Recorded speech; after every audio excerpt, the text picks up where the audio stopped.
Okay? And I do want to scroll down, though, to something that Andy posted today. That's another post that I put on there recently. And let me see here. That's another one that Andy did. That's another one that I did. Oh, but here we go. Reformation Day. Yeah, there's our Reformation Day meme. Okay? And that's worth starting out the program with today. So it says, Reformation Day, only Protestants are blinded enough to celebrate what they don't supposedly believe. You gotta pause a minute to even figure that out. Yeah. It celebrates the nailing of Martin Luther's 95 Thesis on the Wittenberg Castle church doors October 31st, 1517. That does make Reformation Day tomorrow. Thesis 1 propagates perpetual repentance to remain saved. And that's just Protestantism.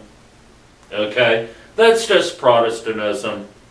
And, you can say, well, our Baptist church doesn't believe that. You probably function that way.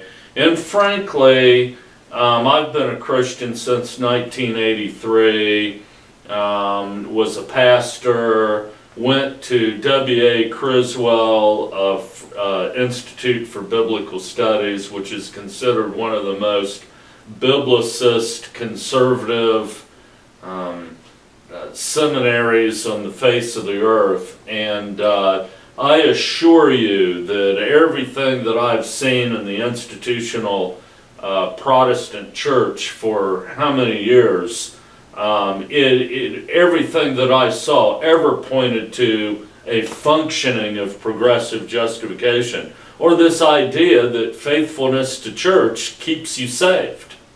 Period. All right. Thesis 7, forgiveness must accompany the presence of a priest. All right. And Calvin went on to say in his Calvin Institutes that, elders and pastors have the authority to forgive sin. That's Calvin's Power of the Keys. All right. Thesis 15, fear of church is sufficient to cleanse the soul. Church discipline. If you fear the church enough to not be disciplined by it, that fear in and of itself will cleanse the soul. All right? I've never written about that, but I've read it in the Calvin Institutes. Thesis 17 validates purgatory. That's one vestige of Luther's Catholicism that he hung on to. Other reformers like Calvin and Zwingli didn't hang on to that, but they certainly held on to infant baptism and the words right out of my mouth. Yeah, baptismal regeneration. Thesis 15, popes and priests have power over purgatory. All right. Thesis 30, no one can be sure that they are saved. And that's Catholicism and Protestantism both. Kinda. That's the way the soteriology plays out. Mm-hmm. But when it gets right down to the nitty-gritty, according to Calvin's Power of the Keys, if the elders say you're saved, guess what? Whatever they bind on earth will be bound in heaven, and whatever they loose on earth will be loosed in heaven. If they say you're saved, you're saved. And by the way, I have a video clip of, what's his name? His name escapes me. He's one of the popular mainline neo-Calvinists of our day. Says it outright in a discussion with John Piper. Not McDonald, is it? Nah, not James McDonald. He's that guy that does all the conferences with them. His name is on the tip of my tongue, but I just can't think of it.